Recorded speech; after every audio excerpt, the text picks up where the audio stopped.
Hi, I'm Payton Dale, and I am your friendly neighborhood wardrobe stylist. Welcome to the Payton Project. On this show, I'm going to give you all of my tips and my tricks that I've learned over years and years of styling. I'm going to take you behind the scenes with me as I style people's music videos and photo shoots and for every day. And we're also going to be talking to a lot of my personal friends about what makes them tick when it comes to getting dressed in the morning.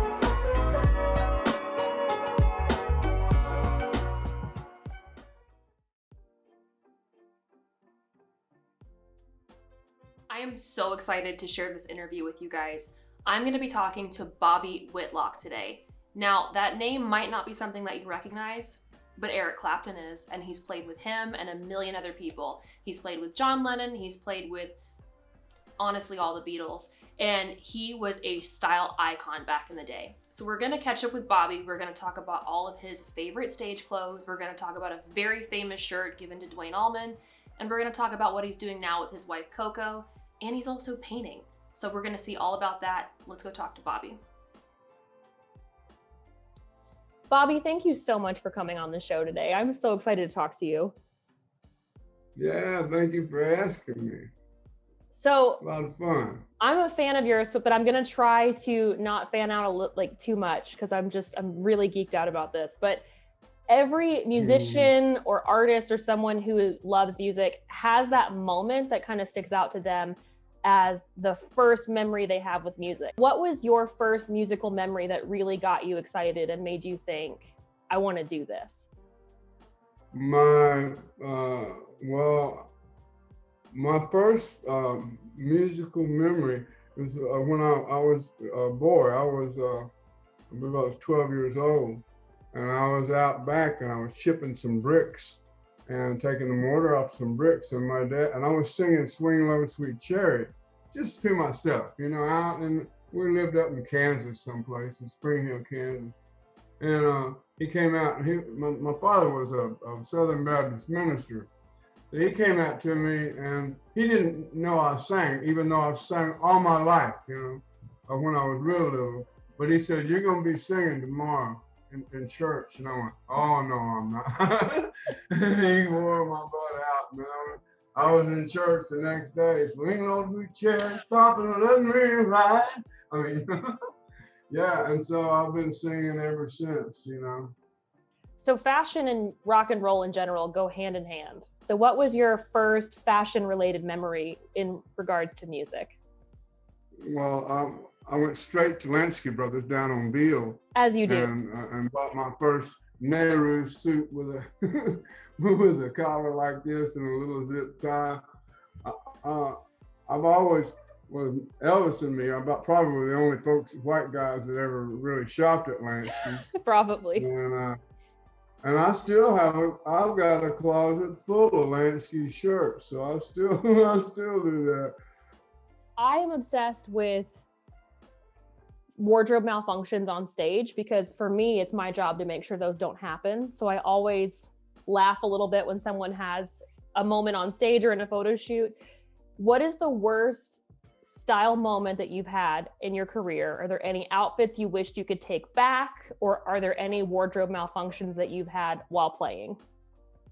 Never had a malfunction and never looked bad. Good. I've always looked good. I like even that. When I'm dressed down, I look good. Something might happen, Yeah, you never know. You never know who you're gonna meet. No, I've never looked bad. You can ask your dad about that. I want to talk a little bit about your painting because it's not uncommon for musicians to also be visual artists like a Klaus Forman or a Ronnie Wood. So tell us how you got started painting. This April, it'll be 3 years ago that I picked up the brush for the first time. We were on a farm for about 13 or 14 years when we came to Austin. And I had 3 barns out there. And Coco's draws, she's an artist, and she can do just everything, She's a cosmic consciousness. She's one of the people that does everything great. Anything she attempts, she does a great job with it. And I was out and I went up in the top of one of my barns and I found 3 canvas, a small canvas. And so I took them to the house and I said, "Look what I found. Why don't you get you some paint, some oils or something, and paint. And she said, why don't you do it? You've always revered all the great artists. And I said, all right, sounds good. I did one, and I didn't get it. I thought that was not it. And then I did another one the next day, and I said, this is not it. I can't do this. I mean, I told Coco, I said, I sing, I write, I play. I'm not a painter. And she said, why don't you, because I was ready to pack it in, you know. I said, you take these acrylics and and you do it. And she said, no, I've never known you to give up on anything. She said, why don't you just give it one more try? And I was out in the backyard, and I remember it well. And it came to me that that painting and music go hand in hand. You know, it's an emotional outlet. I'm just the place where that creative principle of the universe operates. So it operates through, for, and as me, if I don't get in the way of it. Absolutely. Well, it dawned on me that was like painting would be like for me, it would be like a guitar solo. I don't know where I'm coming in, don't know how long it's going to be or when I'm going to sign out on it, you know. And so painting is the same way. And so when I did that, it just flowed. And the third one, I showed it to Coco. She said, oh, I love that. And I did too, but I didn't know. I thought she might be like, you know, being nice, just making me feel good. And so I went on one of my sites, and I knew that I had somebody who was an artist on there and a painter. And I put my painting up, and I said, what do you think? And the next thing you know, it's a flood of people saying, we didn't know you painted, and can we buy your art and all this stuff? Yes, you can. I don't know. It gave me the confidence, I guess, to continue on with my painting. And every time I would paint, I would put it on my site so people can follow along in my growth. I still do that, you know, so people have been along. There's one lady who has been with me ever since the first day I started painting. She's been looking at my art, and I became a painter. And now I've done a thing with a man named Joseph Carini in New York City, who has Joseph Carini Fine Fabrics and Carpets and Tapestries. Well, he bought one of my paintings some time back and called me about a week later and said, I've been thinking about something, and let me see what you think about it. What would you say to, let's work something out, and I can take some of your paintings and make tapestries and carpets and rugs with using the design of your painting. Oh, that's awesome. But all of his stuff is done in Nepal, and the silks and the linens and all of that come from India and in America. But we have two huge things on the loom right now.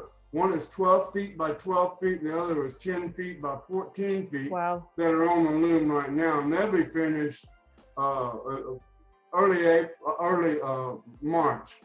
I'm a firm believer in you are what you listen to. You know, that say you are what you eat and all that stuff. What are your top 5 records of all time? If you get put on a desert island and dropped and you get 5 records, you're on all mine. So that's, you know, a given for me. But what are your top 5 records that if you had to listen to for the rest of your life, what would you bring? Well, Otis Redding live in Europe, All Things Must Pass record. That was one of mine. Record.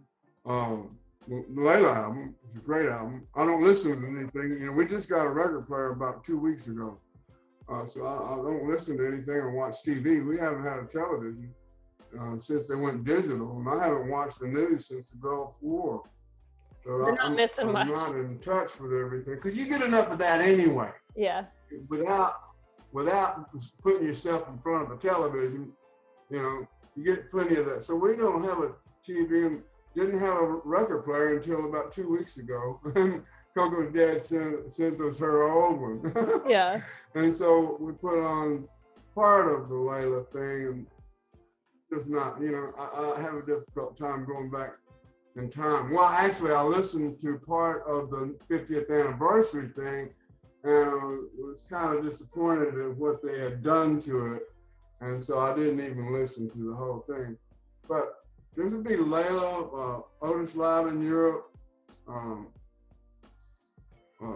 Chick Corea, Crystal Silence, Chick Corea and Gary Burton, Crystal Silence, All Things Must Pass, and number 5, I don't know of a number 5. I can't think of Mine changes every day, but I think that it would probably be Booker T and MGs or something, or Marvin Gaye records. Yeah, or Staple Singers. You know? Yeah. It would be one of Long Walk to DC or something. Yeah. I got to meet Mavis Staples at the CMA Awards, and I freaked out over her. I was working with somebody else, and Mavis Staples was there, and I ran up to her and I said, "You're Mavis Staples," and she goes, "I know," and I went, "I love you," and she goes, "Are you lost?" And that was it.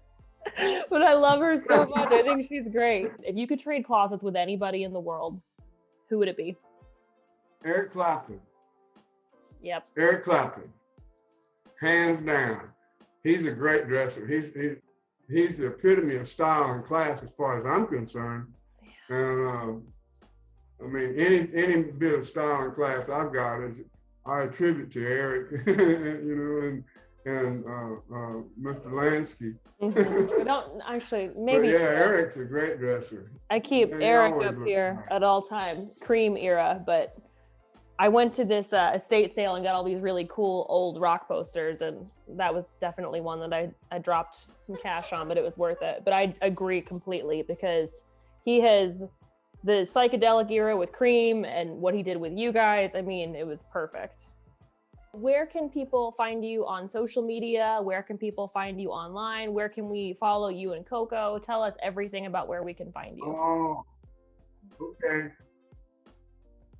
I've got, well, we got our YouTube channel that Coco and I are doing, and it's a lot of fun to do. She asks me questions and stuff, and it's really good. I gotta say. And then I have I got 3 Facebook sites that are just full of everything, you know, full of folks, and that's pretty much it for me. I'm not spreading myself too thin. You know, but I like to be able to where I have some control over what is going down on my sites, and you know, everything's on the up and up. That's for sure. The YouTube channel is so yeah, fascinating. you go to our YouTube channel. Yeah, I've been watching them like crazy. I've been binge watching you. It's fun. Because it's stories that you don't hear all the time. Yeah. It's, you know, I knew what Layla was about because I always joke the closest thing they have to an organized religion is being a Beatles fan.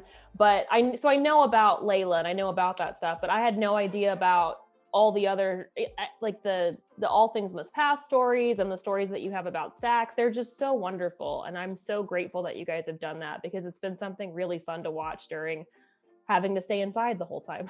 Bobby, thank you so much for hanging out with us today. Yeah, well, thank you for asking me. Good luck with your series. I'm sure it'll be a lot of fun. You know, thank you. It'll be enlightening for everybody that'll be dialing in. Thank you so much. I hope you guys have a good rest of your day. Have a great day, sweetheart.